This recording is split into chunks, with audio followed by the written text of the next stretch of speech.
15 से 20 साल सोना अभी और निकल सकता है, वरना तो सोना अब देखिए खत्म भी हो रहा है। यानी कि 15-20 साल बाद आपको नया सोना आता तो उसके बाद तो कीमत और ज़्यादा जाएगी। मैं तो समझता हूँ जिन्होंने गोल्ड ले रखा है उनके लिए चिंता की बात नहीं है। तो शादी ब्याह में आजकल गोल्ड थोड़ा आउट ऑफ फैशन भी है। अगर आपको शादी ब्याह में गोल्ड पहनना ही है तो उसमें आप 14 कैरेट का गोल्ड पहन सकते हैं, वो सस्ता होता है। गोल्ड और शादी को कुछ ज़्यादा जोड़ दिया गया है और इसकी ज़रूरत नहीं है, क्योंकि ऐसा नहीं होता कि शादी बिना सोने के नहीं होती है। गोल्ड के रेट्स हैं, लोगों को लगता है कि शायद शादी की वजह से महंगे हो गए, ऐसा नहीं होता है। MCX में कॉन्ट्रैक्ट बेसिस पे ट्रेडिंग होती है, ना फिजिकली गोल्ड लिया जाता है ना दिया जाता है। तो उसमें जब ज़्यादा खरीद हो जाती है तो गोल्ड चढ़ जाता है, जब ज़्यादा बेच देते हैं लोग तो लोग गिर जाता है। कि हो क्या रहा है ऐसा जो गोल्ड बढ़ रहा है, तो इसके लिए मैं 4-5 चीज़ें बता देता हूँ। पहला ये है कि सेंट्रल बैंक्स जो दुनिया के हैं बेतहाशा वो गोल्ड पिछले 2 साल में 3 साल में उन्होंने खरीदा है। डॉलर का कमज़ोर होना ये भी दूसरा रीज़न बन गया। तीसरा रीज़न जो ये जियोपॉलिटिकल अनसर्टेनिटी बनी हुई है। जब जब मिसाइल चलेगी,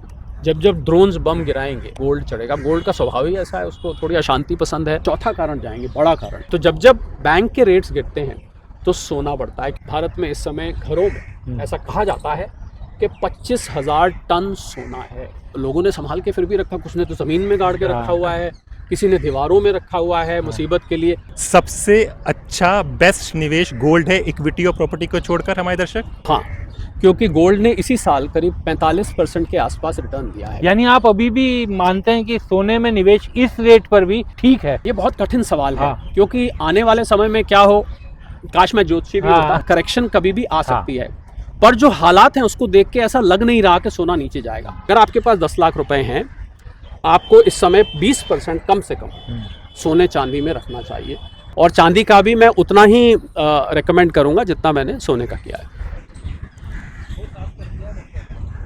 नमस्कार, मेरा नाम हैदर अब्बास नकवी है और आप लोग मुझको इस वक्त द स्वतंत्र पर देख रहे हैं। आप लोग सोच रहे होंगे कि आज हम लोग कहां पर है, स्वतंत्र की टीम कहां पर है और क्या बात करने जा रही है। आज जो बात होगी वो गारंटी है कि उसमें आपका सीधा सीधा फ़ायदा है। कैसे फ़ायदा है, कैसे फ़ायदा होगा, इसको समझने के लिए हमारे साथ हमारे विक्रांत यादव भी हैं। विक्रांत साहब, आज स्वतंत्र की टीम को आप ये कहाँ पर लेकर आ गए? देखिए हैदर साहब, रोज़ हम लोग राजनीति की बात करते हैं, अलग अलग नेताओं से मिलवाते हैं, पॉलिटिकल शख्सियतों से मिलवाते हैं, उनको ये बताते हैं कि देश में चल क्या रहा है। लेकिन हर आदमी, देश की पूरी आबादी अब ये जानना चाहती है कि भाई उनके पास जो सेविंग्स है वो बचेगी कि नहीं बचेगी, पैसे का कैसे इन्वेस्ट करें। तो देश के जाने माने अर्थशास्त्री, फाइनेंशियल एक्सपर्ट शरद कोहली जी से हम लोग आज जनता को मिलवाने लाए हैं। और हमारे व्यूअर्स भी कई बार, क्योंकि हमने जब भी फाइनेंस की बात की है, फाइनेंशियल एक्सपर्ट से बात की है, तो उनका यही रिप्लाई आता है कि ज़्यादा से ज़्यादा आप लोगों को बात करनी चाहिए। तो इसीलिए आज डॉक्टर साहब से समय मांगा और कोहली साहब आज हम लोगों के लिए यहाँ पर मौजूद हुए। सर, स्वतंत्र पे आने के लिए सर आपका शुक्रिया। नमस्कार, thank you so much. Sir, एक सरल भाषा में अगर हमारे ऑडियंस समझना चाहें कि 2025 चल रहा है, हमारी अर्थव्यवस्था, भारत की अर्थव्यवस्था कहाँ पर है? देखिए, अर्थव्यवस्था बाकी की दुनिया से बहुत अच्छी है। बाकी की दुनिया, हम लोग अर्थव्यवस्था को जनरली नापते हैं GDP से, मुझे उम्मीद है सबने सुना होगा। और दुनिया की अर्थव्यवस्था इस समय लें तो 2.3 के आसपास है जो GDP ग्रोथ है, शायद उससे भी कम ही हो। भारत की GDP ग्रोथ अब जो लेटेस्ट आंकड़े आए उसमें 7.8% है। तो मुझे लगता है कि 7.8% और 2.3 में तो 3 गुना से भी ज़्यादा फ़र्क है।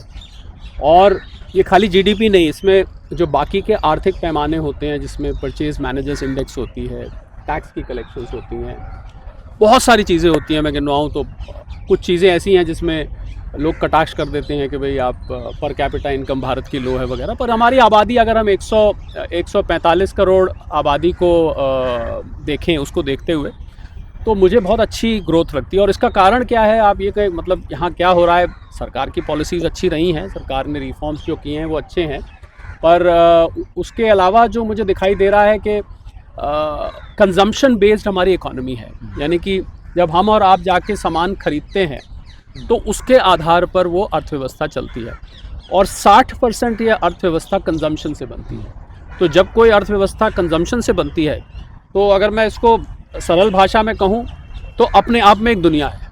मतलब एक तो दुनिया बाकी है, एक अपने आप में दुनिया है। तो हम और आप जब सामान खरीदते हैं तो उससे अर्थव्यवस्था को रफ्तार मिलती है, तो 140 करोड़ जनता को देखते हुए, 145 करोड़ जनता को देखते हुए मुझे लगता है कंजम्पशन स्टोरी जो है वो अब दिख रही है और बाकी की दुनिया से हम बहुत अच्छे हैं। मैं ये नहीं कहता कि देश की समस्याएं सारी समाप्त हो गई हैं, यहाँ से गरीबी हट गई, यहाँ से आर्थिक असमानता हट गई, यहाँ से बेरोज़गारी हट गई, ऐसा मैं नहीं मानता हूँ।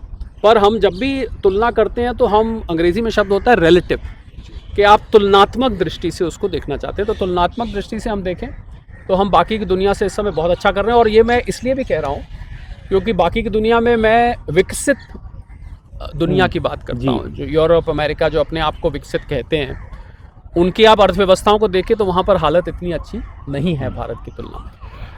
सर, अब क्योंकि त्योहारी सीज़न आ रहा है, भारत में त्यौहार शुरू हो जाएंगे, बड़े बड़े त्यौहार आ रहे हैं, दिवाली आ रही है और शादियों का सीज़न भी शुरू हो रहा है। एक लोगों को बड़ी चिंता है, इस बार शेयर बाजार ने बहुत उथल पुथल देखी, तो गोल्ड को लेकर के लोग बड़ा चिंतित हैं कि क्या होगा। एकदम 113, 114, 1,14,00,000, 1,13,000 रेट पार कर गया है। तो लोगों की उस चिंता को किस तरीके से देखा जाए? नहीं, मैं तो समझता हूँ जिन्होंने गोल्ड ले रखा है उनके लिए चिंता की बात नहीं है। शादी ब्याह के लिए है चिंता की बात। और आपको सच बात बताऊँ तो शादी ब्याह में आजकल गोल्ड थोड़ा आउट ऑफ फैशन भी है।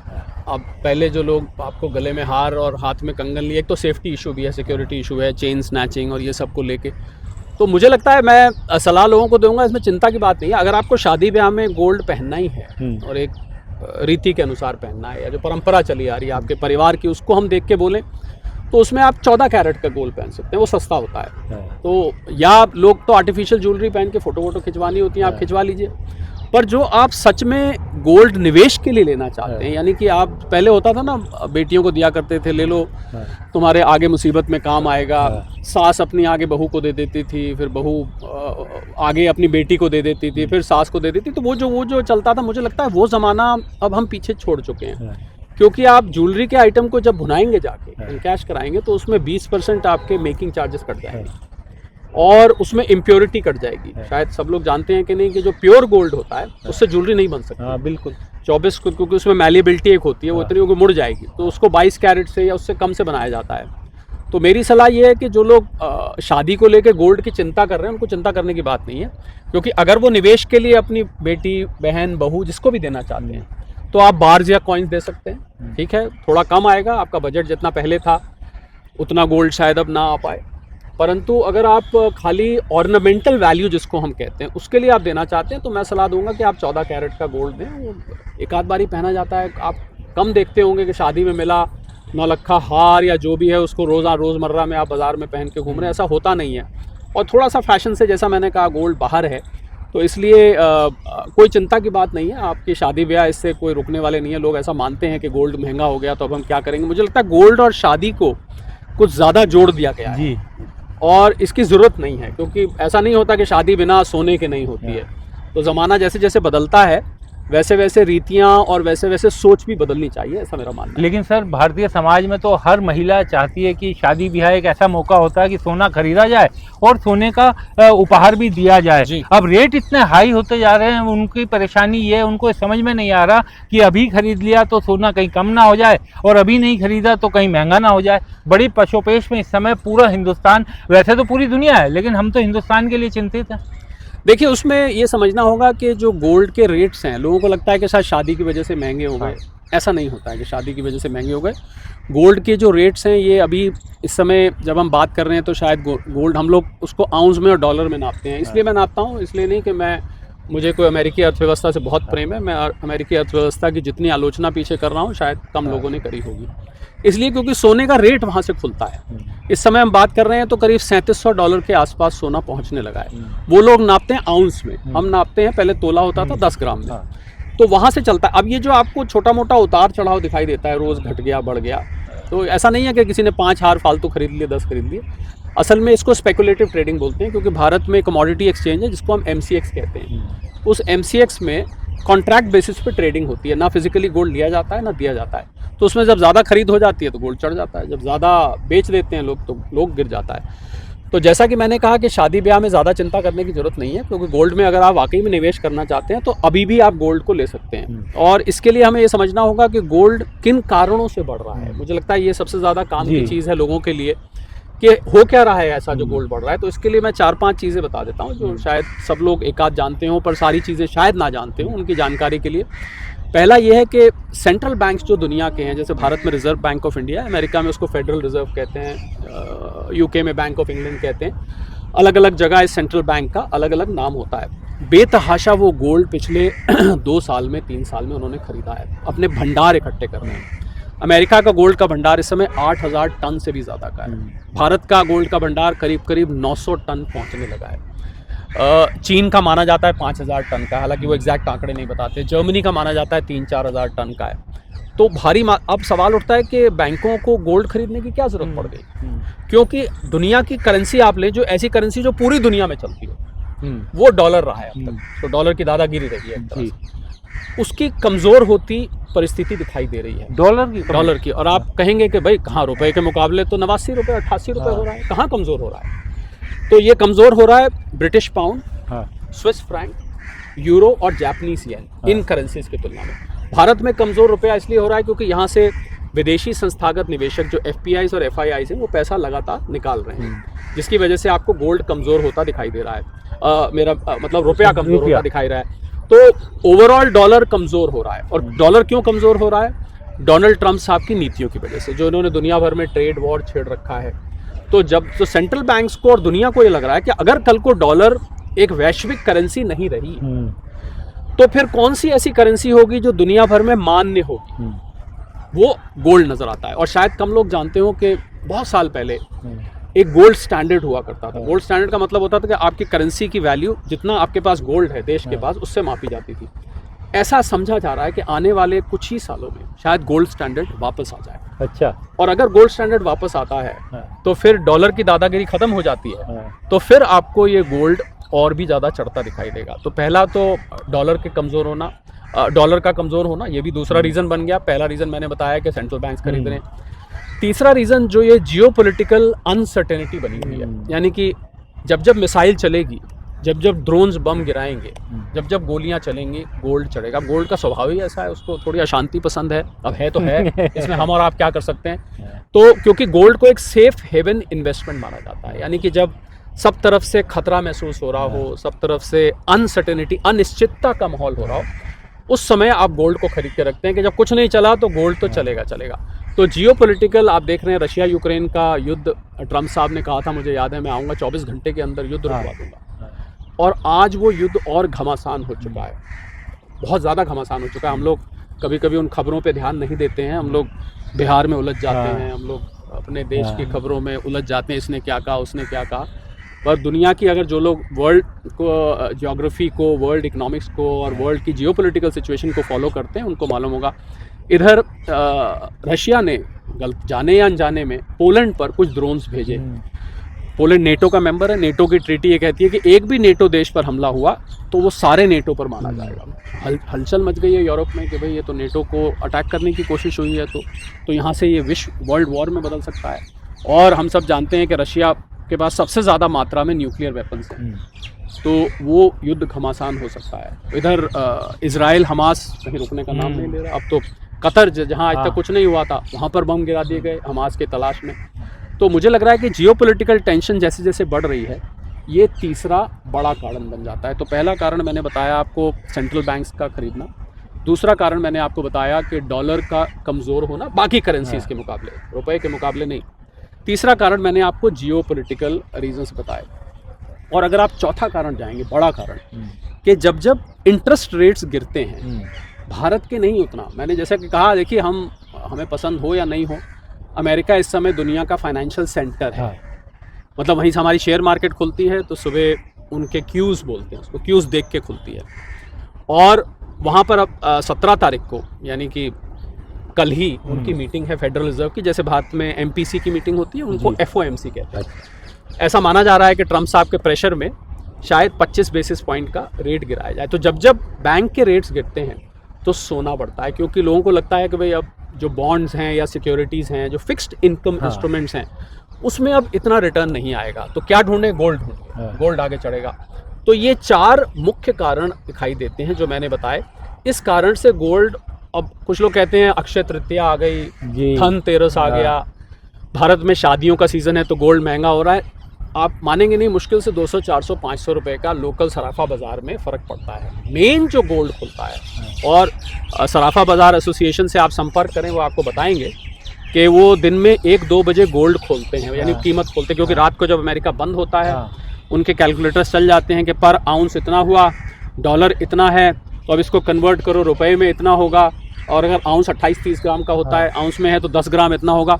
इस तरीके से गोल्ड, तो मैं देखिए अगर गोल्ड के रेट अमेरिका से खुल रहे हैं तो भारत में धनतेरस, अक्षय तृतीया या शादियों का सीज़न आए उससे मात्र 200, 400, 500 रुपये का फ़र्क पड़ता है। तो उसको मैं कारण नहीं मानता कि शादियों की वजह से डिमांड बढ़ रही है। तो मुझे लग रहा है कि जिन लोगों को चिंता हो रही है उनको चिंता नहीं होनी चाहिए, क्योंकि आप अपने गोल्ड पर खर्च कम करिए शादी ब्याह में, और आप अपने बाकी सामान पर, शादी पे जो आप खर्च करते हैं, बिटिया को खर्च करना है, देना है, आपने कुछ गिफ्ट देने हैं, उस पर आप ज़्यादा खर्च करिए। और शायद एक मैं आपको आंकड़ा देता हूं जो सत्यापित तो नहीं है, कहीं से वेरीफाइड नहीं है, पर ऐसा माना जाता है कि भारतीय हाउस होल्ड्स में इस समय भारत में करीब 140 करोड़ पॉपुलेशन हो तो करीब 25-26 करोड़ परिवार हैं। इसको हम हाउस होल्ड्स कहते हैं। एक परिवार में आप 5 से 6 लोग मान लीजिए, एक गाँव में ज़्यादा होते हैं, शहरों में 2-3 लोग होते हैं, पर ऑन एन एवरेज मैं मान के चलता हूँ कि 25-26 करोड़ परिवार हैं। आप मानेंगे नहीं, भारत में इस समय घरों में ऐसा कहा जाता है कि 25,000 टन सोना है हिंदुस्तान के घरों में। तो जबकि देखिए अमेरिका में सोना, उनका जो सेंट्रल बैंक है वो 8,000 टन, उससे 3 गुना ज़्यादा भारतीय घरों में है, जो कि घरों में वो लोग अपने तिजोरियों में, मटकों में, पूजा की जगह, लॉकर्स में। बाय द वे, लॉकर से मैं एक बात बता दूं आपके फॉलोअर्स, सब्सक्राइबर्स, व्यूअर्स को कि ज़्यादा लॉकर में सोना नहीं रखना चाहिए, क्योंकि लॉकर में आपके सामान की सेफ्टी, मात्र आप जो किराया देते हैं लॉकर का, मान लीजिए 1,000 रुपये साल का देते हैं, उससे 100 गुना होती है। तो अगर आपने 1,000 रुपये किराया दिया लॉकर का, तो 1 लाख रुपए तक जो सामान रखा है वो आपको बैंक दे देगा। उसके बाद वो पल्ला झाड़ देगा। और हर महिला खुश है कि मैंने अपना लॉकर में संभाल के और रखा बहुत हुआ सारे किस्से सुनने में आए पीछे, आपने देखा होगा, जहाँ लॉकर में गए चोरी, एक मोदी नगर का केस था, और भी कहीं सुनने में आते हैं रैंडम केसेस कि लॉकर टूटा मिला, लॉकर में सामान नहीं मिला, तो बैंक अपनी जिम्मेवारी 100 गुना तक लेता है। तो लोगों ने संभाल के फिर भी रखा, कुछ ने तो ज़मीन में गाड़ के रखा हुआ है, किसी ने दीवारों में रखा हुआ है मुसीबत के लिए। और ये देखिए इस फिगर को वेरीफाई करना कठिन है, क्योंकि लोग स्वीकार नहीं करते हैं, पर अगर आप देखेंगे तो ऐसा माना जाता है, और यहाँ तो सदियों से सोना इकट्ठा किया जाता है। तो ऐसा माना जाता है कि भारत में सोना बहुत है। हर घर में आपको अपनी सास बहू को, जैसा मैंने कहा, एक हार होगा, उसका पुश्तैनी, कुछ कंगन होंगे, और कुछ झुमके होंगे, कुछ करदनी होगी, कुछ या माथे पर राजस्थान में बोड़लो बोलते हैं वो होगा। अलग अलग किस्म से ये संभाल के रखा जाता है, और पुश्त ब पुश्त ये आगे पास ऑन कर दिया जाता है। तो मुझे लग रहा है कि भारत की जहाँ तक वो गृहिणियाँ हैं, जो घर हैं, अगर उनके पास वाकई ये सोना है, जो फिगर मैंने सुनी, अगर वो ठीक है, तो वो फाइनेंशियली थोड़ा सा प्रोटेक्टेड हैं, इतना अनसर्टन नहीं है। कितना किसी के पास ज़्यादा, किसी के पास कम हो सकता है, मैं औसतन बात कर रहा हूँ। तो कोई ऐसी शादी की वजह से बहुत ज़्यादा विशेष चिंता करने की बात मुझे नहीं नज़र आती। सर, एक चीज़ ये हम ये समझें आसान भाषा में कि इस वक्त सबसे अच्छा बेस्ट निवेश गोल्ड है, इक्विटी और प्रॉपर्टी को छोड़कर, हमारे दर्शक? देखिए इस वक्त, अब आपने इस वक्त कहा तो मैं इस वक्त पे जोर देके कहूँगा हाँ, क्योंकि गोल्ड ने इसी साल करीब 45% के आसपास रिटर्न दिया है, यानी कि जनवरी से लेके सितंबर तक। और इक्विटी की बात करें तो पिछले 1 साल में मुश्किल से नेगेटिव रिटर्न है, -2%, 1%, 0% लगा लीजिए चलिए। और सिल्वर की बात करें, सिल्वर को भी हम साथ ही गिनते हैं, उसने भी 40% के आसपास रिटर्न दिया है। तो इस वक्त, और प्रॉपर्टी की जहाँ तक आपने बात करी, प्रॉपर्टी में मैं थोड़ा सा डिफ़र करना चाहूँगा, क्योंकि प्रॉपर्टी आप किस जगह ले रहे हैं, कितनी बड़ी ले रहे हैं, किस शहर में ले रहे हैं, कमर्शियल ले रहे हैं कि रेजिडेंशियल ले रहे हैं।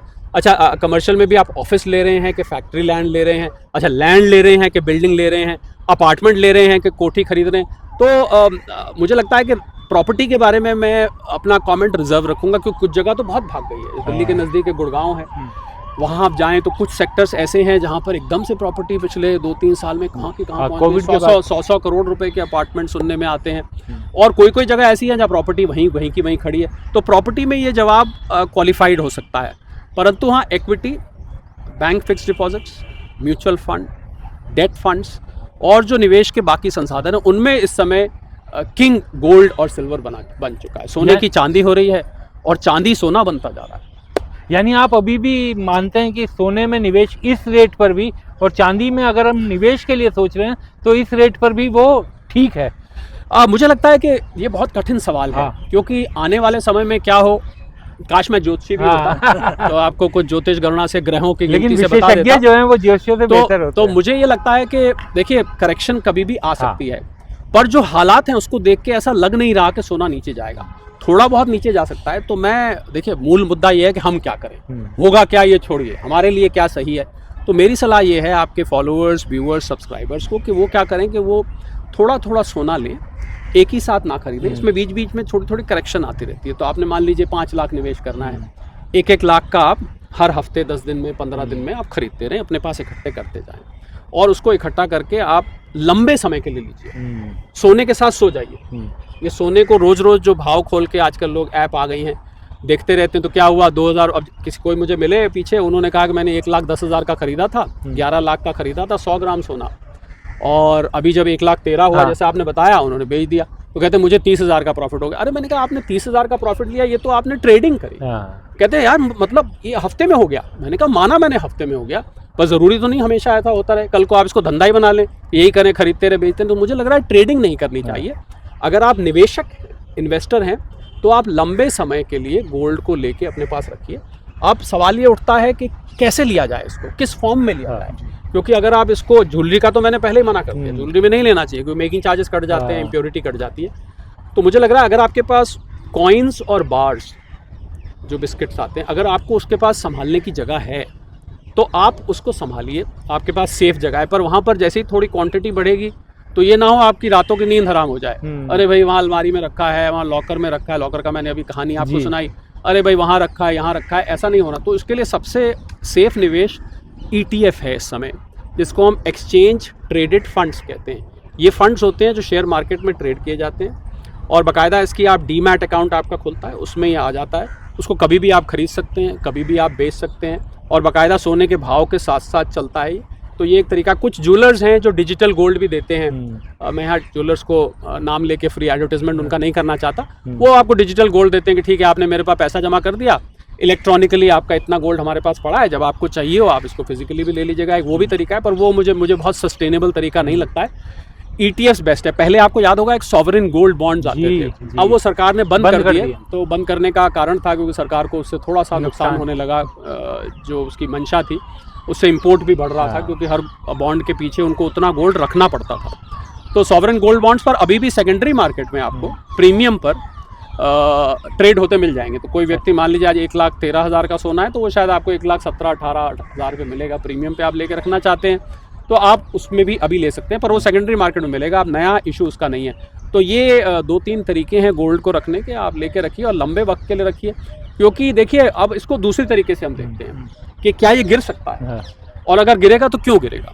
तो या तो ये है कि ज़ेलेंस्की और पुतिन साहब गले मिल लें, लड़ाई माफ, सब खत्म, आज से हमारी तुम्हारी कोई लड़ाई नहीं, ये लो हमने आपका जो लैंड वापस लिया है 1/3 या वापस ले लो, सब ठीक है। या वो कहें ठीक है आप सारा हमारा यूक्रेन ले लो, ऐसा होने के चांस ना के बराबर लगते हैं। इधर ट्रम्प साहब का दिमाग थोड़ा सा घूम जाए, या उनको लगे कि भाई छोड़ो भाई टैरिफ वैरिफ मैंने गलती करी, सब कोई टैरिफ वैरिफ नहीं लगेगा, आज से सब खत्म, ठीक है। और उधर फेड भी इंटरेस्ट रेट्स कहे अभी जहाँ हमारे हैं इंटरेस्ट रेट वही रहेंगे, और डॉलर फिर एक दफ़े मजबूत होना शुरू हो जाए। अगर इनमें से 4 कारण या कम से कम 1, 2, 3 कारण होते हैं तभी गोल्ड रिवर्स करेगा, जिसके मुझे इन चारों में से किसी के भी चांस कम लग रहे हैं। तो मैं बगैर किसी ज्योतिष पन्ने में जाके कि गोल्ड का आगे क्या होगा, कितना इसमें पोटेंशियल है, बगैर इस चीज़ में जाके मैं आपको सीधा ये बताना चाहूँगा कि ये 4 कारण अगर पलट जाते हैं तब तो गोल्ड गिरेगा, वरना गोल्ड नहीं गिरेगा। और आपको एक और मैं इंटरेस्टिंग जानकारी दे दूँ कि आज तक जब से सोना हमारी जानकारी में आया, हमारे पुरखों के 2,08,000 टन सोना माइन हो चुका है, यानी कि ज़मीन से निकाला जा चुका है। खाने होती हैं सोने की। आप पूछेंगे 2,08,000 टन तो सुनने में बहुत बड़ा लग रहा है, पर अगर उसकी आप सिल्ली बनाएंगे तो वो आईफल टावर के नीचे घुस जाएगी। अच्छा, मात्र इतना है। और अब आप ये पूछेंगे कि इतना हो चुका, बचा कितना है। तो आजकल जो टेक्नोलॉजी उपलब्ध है उसके हिसाब से मात्र 50,000 से 1,00,000 टन सोना अब बचा हुआ है, जो अभी खानों में से निकलना बाकी है। और साल का करीब 5,000 टन के करीब उसकी माइनिंग की जाती है। समझ रहे हैं आप। तो इसका मतलब 15 से 20 साल सोना अभी और निकल सकता है। अनटिल एंड अनलेस कोई ऐसी टेक्नोलॉजी आ जाए जो कि ऐसी जगह छुपे सोने को भी ढूंढ ले जो शायद आज की टेक्नोलॉजी को नहीं दिखाई देता है, वरना तो सोना आप देखिए ख़त्म भी हो रहा है। यानी कि 15-20 साल बाद आपको नया सोना आता तो उसके बाद तो कीमत और ज़्यादा जाएगी, क्योंकि जब सोना मिलेगा ही नहीं और लिमिटेड मात्रा में होगा और लोग, अब देखिए अब ये भी हो रहा है कि जब बढ़ रहा है ना रोज रोज तो लोग दबा के बैठे हैं, जो बेचने को कहते हैं रुक जा और बढ़ेगा, अरे रुको अभी शायद और बढ़ जाए, सुनने में आ रहा है और बढ़ जाए। और यूट्यूब पे तो मुझे लग रहा है आजकल जितने वीडियो डल रहे हैं आधे वीडियो सोने के ऊपर हैं, और उसमें से 75% लोग तो सोना धड़ाम, मुझे टाइटल में देखता हूँ सोना धड़ाम उनका। और इसको मैं कहता हूँ फोमो होता है फियर ऑफ मिसिंग आउट, क्योंकि जिसने 70,000 75,000 पे नहीं खरीदा, 80 पे नहीं खरीदा, 95 पे नहीं खरीदा, 1 लाख पे नहीं खरीदा, उसको लगता मेरी बस निकल गई। अब वो कहता किसी तरह धड़ाम हो फिर मैं खरीदूं। तो आपके धड़ाम कहने से थोड़ा ना धड़ाम होगा। ये जो मैंने फैक्टर्स बताए हैं अंतर्राष्ट्रीय स्तर पर, ये फैक्टर्स की परिस्थिति जब तक नहीं बदलेगी, ये धड़ाम बड़ाम यूट्यूब वीडियो बनाने से नहीं होगा। आपके भले ही उसको 20 लाख लोग देख लें, भले ही 50 लाख लोग देख लें, शायद उस 50 लाख में से 5 लाख भी ना खरीदते हो, और वो क्यों बेचेंगे आपके कहने से। तो आपको सोने के पीछे जो इकोनॉमिक्स है वो समझनी होगी। सोने की चाल तो मुझे ऐसा लगता है कि सोना आगे और बढ़ेगा, यहाँ से धीरे धीरे बढ़ेगा, पर बीच बीच में करेक्शंस आएंगी। तो जो लोग ले रहे हैं वो घबराए नहीं कि मैंने एक 13 का लिया था, अब ये क्या हुआ, एक 5 का हो गया, एक 6 का हो गया, क्योंकि सही टाइम एंट्री लेने का इसको मापना बहुत कठिन काम है कि कब मैं ऐसा समय हो जब सोना बिल्कुल अपने मिनिमम पे हो और यहाँ से खाली ऊपर ही ऊपर जाए। वो पॉइंट ढूंढना बहुत कठिन काम। वो तो आपकी किस्मत अच्छी हो तो आपको पॉइंट मिल जाए और आप घुस जाएं उसमें, पर अभी भी आप लेके अगर थोड़ा थोड़ा लेके रखेंगे और लंबे समय के लिए रखेंगे, मैं बार बार इस पर जोर दे रहा हूँ, क्योंकि कल को मैंने कहा कि इस पे ले लीजिए और अगले हफ्ते जो है पता लगा एक 13 का एक 8 रह गया, तो कहेंगे शरद कोहली साहब ने बोला था, ये तो हमारा नुकसान करा दिया। मैं लंबे समय के लिए रिकमेंडेशन दे रहा हूँ। अगर आप इसको, और लंबे समय आपको हैरानी होगी कि पहले 3 साल 5 साल हम मानते थे, आजकल ये लंबा समय छोटा हो गया है। ये मैं 1-2 साल की बात कर रहा हूँ, तो आप 1-2 साल के लिए भी लेके रख लेंगे तो मुझे लगता है बहुत अच्छा होगा। और अगर आपके पास 10 लाख रुपए हैं, आपको इस समय 20% कम से कम सोने चांदी में रखना चाहिए, बल्कि थोड़ा सा फालतू भी रख देंगे तो कोई हर्ज नहीं है। ये बात मैं लगातार पिछले 3 साल से बोल रहा हूँ। जिन लोगों ने इसको फॉलो किया है वो उनके मेरे पास फ़ोन भी आते हैं, मैसेजेस भी आते हैं। 1-2 बार मेरे पास कोई लड्डू का डब्बा भी आया कि मिठाई खाइए सर, मेरा बहुत फ़ायदा हो गया वगैरह वगैरह। तो लॉन्ग टर्म के आप रखिए, मुझे लग रहा है सोने चांदी में आपको नुकसान नहीं होगा। सर चांदी की भी यही स्थिति रहेगी जैसे आपने बताया?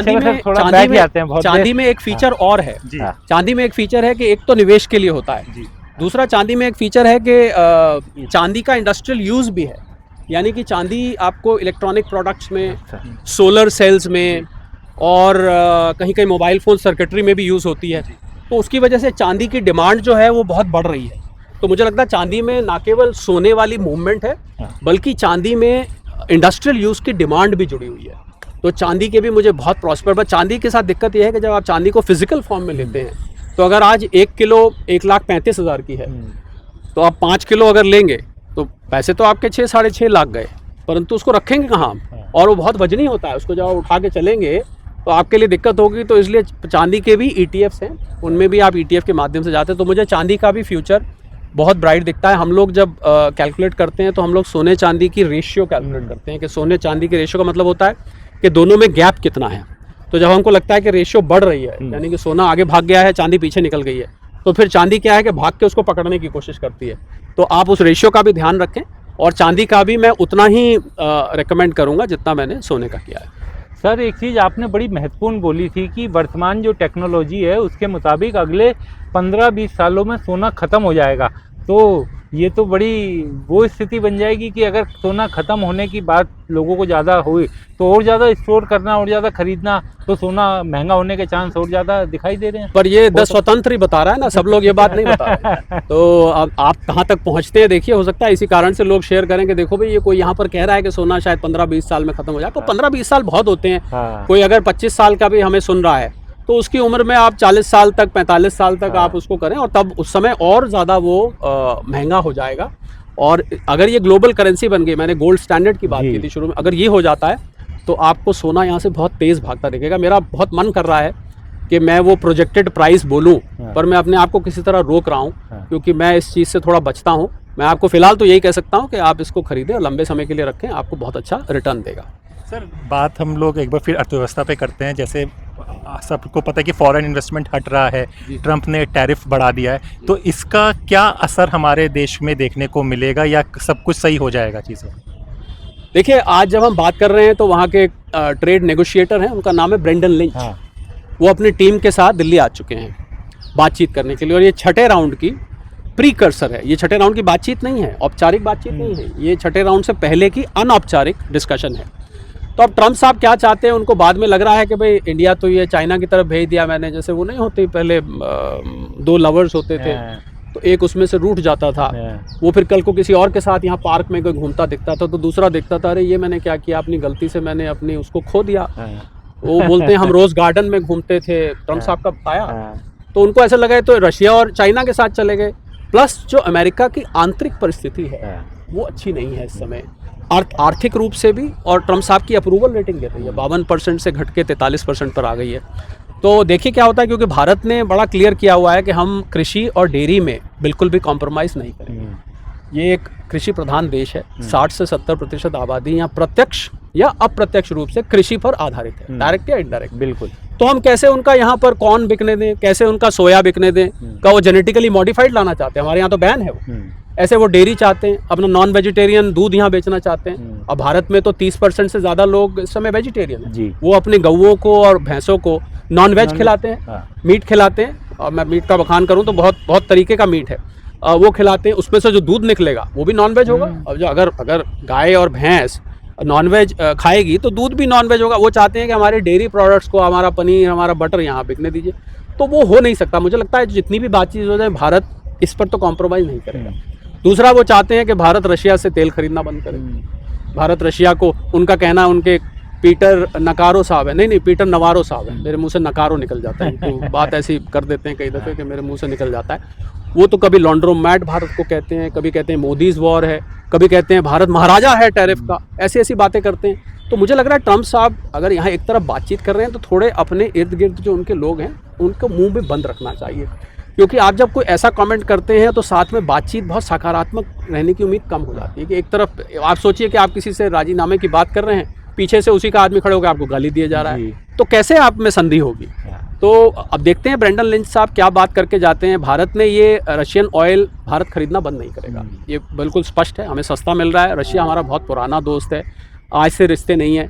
तो ये दोनों अगर उनकी शर्तें रहेंगी फिर तो मुझे उम्मीद नहीं है। पर मुझे लग रहा है शायद इस बार जो ये डेलीगेशन आएगा अमेरिका से बातचीत के लिए भारत के पास, ये डेलीगेशन खुद कुछ बदलाव अपने में करेगा, क्योंकि भारत ने तो कहा है भाई बाकी सब हम मानने को तैयार है, ये एक दो तीन चीज़ें हम नहीं मानेंगे।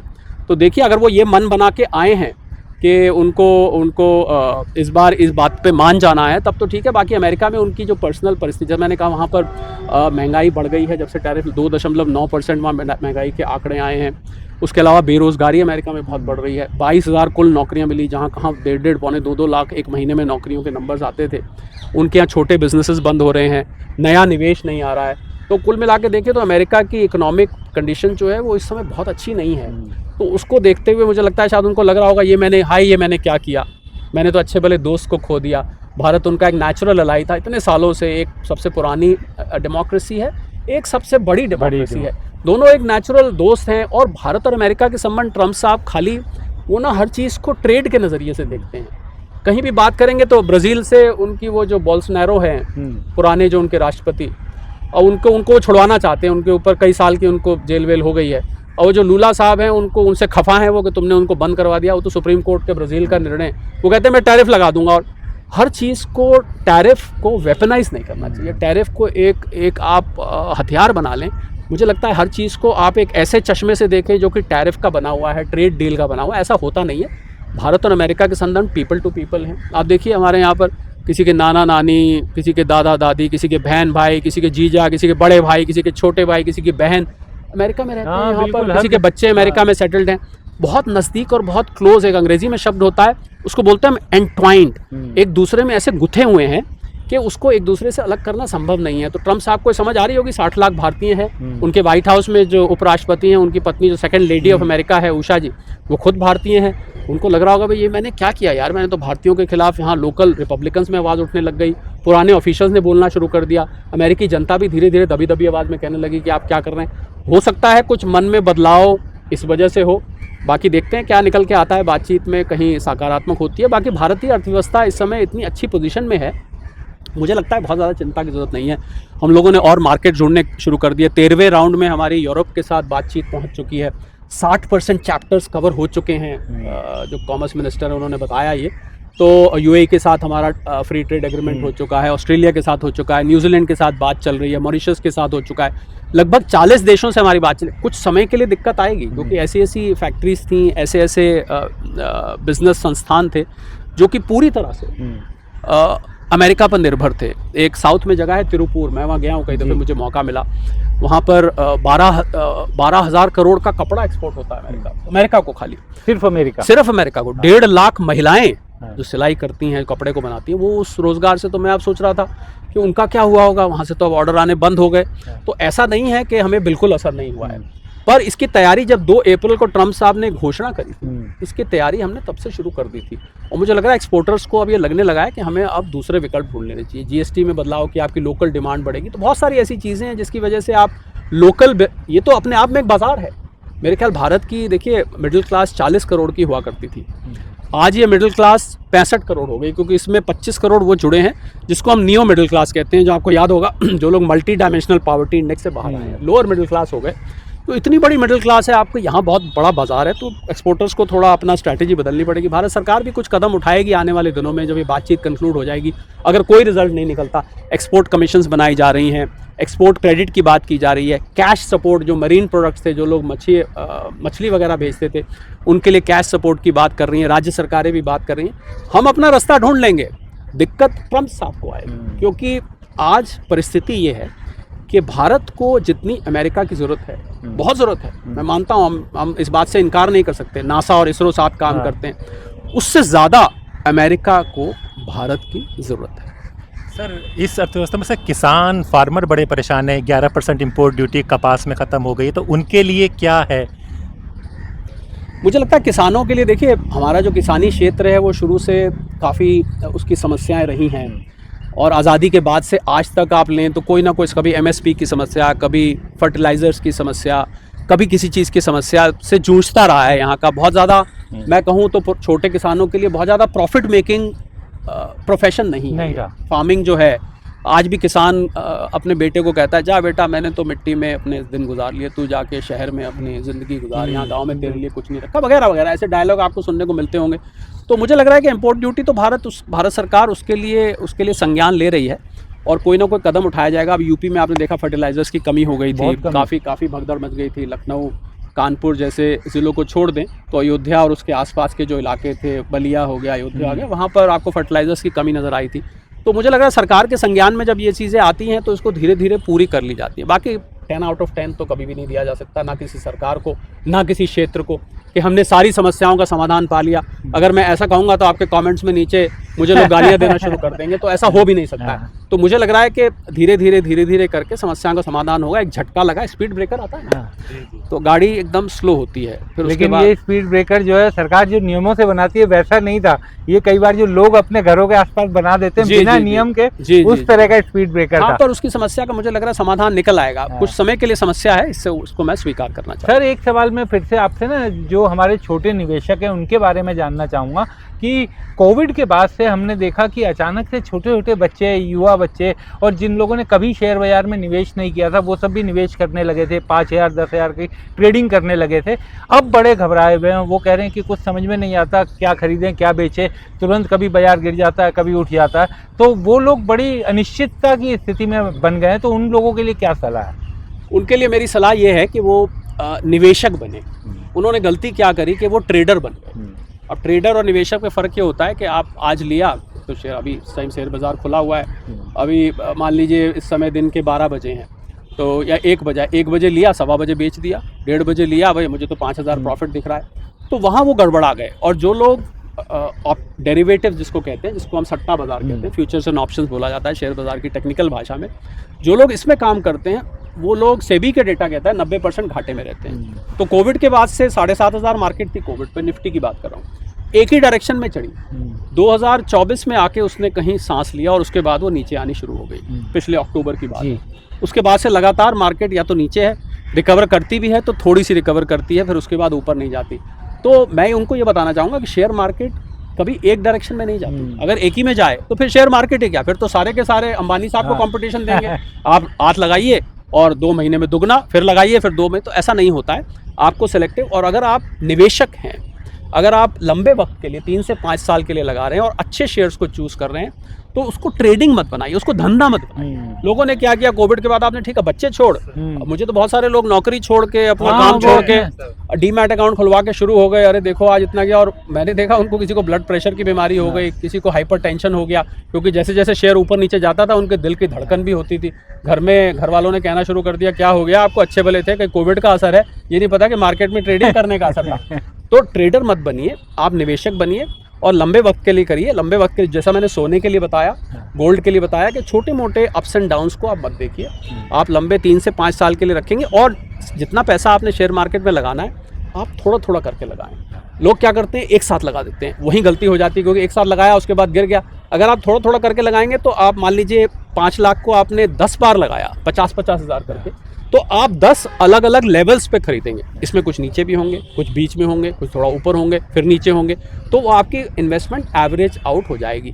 तो मुझे लग रहा है कि यंग लोग जो देख रहे हैं, जो ट्रेडिंग कर रहे हैं, ट्रेडिंग मत करिए, इन्वेस्टमेंट करिए। ट्रेडिंग और इन्वेस्टमेंट में फ़र्क समझिए।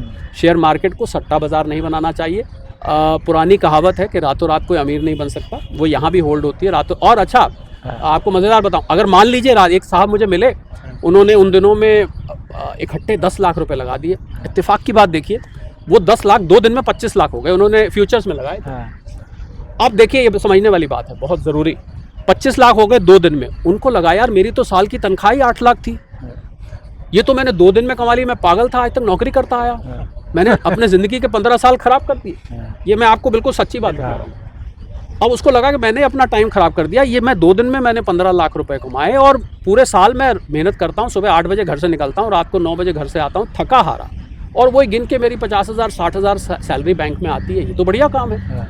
अब देखिए क्या होता है, अब उनको जब लगा कि मेरे 25 लाख हो गए, उन्होंने कहा ये तो गेम बढ़िया है, उन्होंने धीरे धीरे और लगाना शुरू किया और गेम को बड़ा करना शुरू किया। वही शख्स आज कर्जे के नीचे है, उनको अब 5 लाख की नौकरी करते हैं, 8 लाख की नौकरी नहीं मिली, उन्होंने छोड़ दी नौकरी, वो कोविड की वजह से चली गई, जो भी हुई।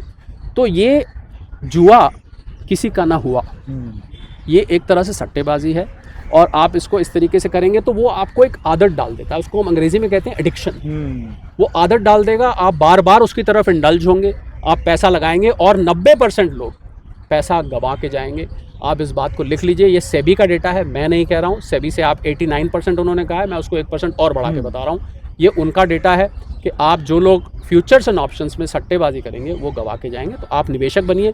सबसे बढ़िया रिटर्न अगर लंबे वक्त में कोई दे सकता है तो शेयर मार्केट दे सकता है, परंतु आप शर्त यह है कि आप लॉन्ग टर्म इन्वेस्टर बने। सर, जाते जाते हमारे दर्शकों के लिए एक्सक्लूसिव कुछ जानकारी, मतलब कि उन्हें लगे कि शरद जी स्वतंत्र में वैसे तो बहुत चीजें बताई हैं, लेकिन फिर भी उनके फायदे की अगर कोई बात पता चल जाए। मुझे लगता है कि एक्सक्लूसिव ये बताना चाहूँगा कि मुझे जो आने वाला समय लग रहा है, लोग यही जानना चाहते हैं, क्योंकि काश मैं ज्योतिष होता तो मैं ग्रहों की गणना करके बताता, पर मैं आपको अर्थशास्त्र की गणना करके बताता हूँ। मुझे लग रहा है आने वाले 1 से 2 साल इस दुनिया के लिए आर्थिक रूप से शायद बहुत अच्छे ना हो। तो एक्सक्लूसिव जानकारी मैं ये देना चाहूँगा कि आप अपनी सेविंग्स को थोड़ा सा संभाल के रखिए। अंग्रेजी में शब्द होता है फ्रूगल, अंग्रेजी में शब्द है ना, सुनने में अच्छे लगते हैं, हिंदी में कंजूस कहते हैं। थोड़े से कंजूस हो जाइए, अपने पैसे की बचत करिए। ये पैसा आपको उस समय काम आएगा जब दुनिया की आर्थिक परिस्थिति अच्छी नहीं होगी। मेरी बात नोट करके रखिए।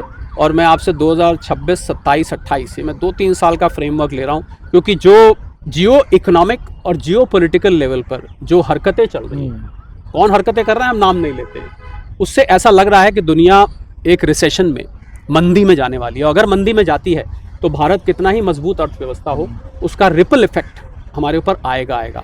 तो ऐसे में कुछ लोगों की नौकरी भी जा सकती हैं, कुछ लोगों के काम धंधे बंद हो सकते हैं।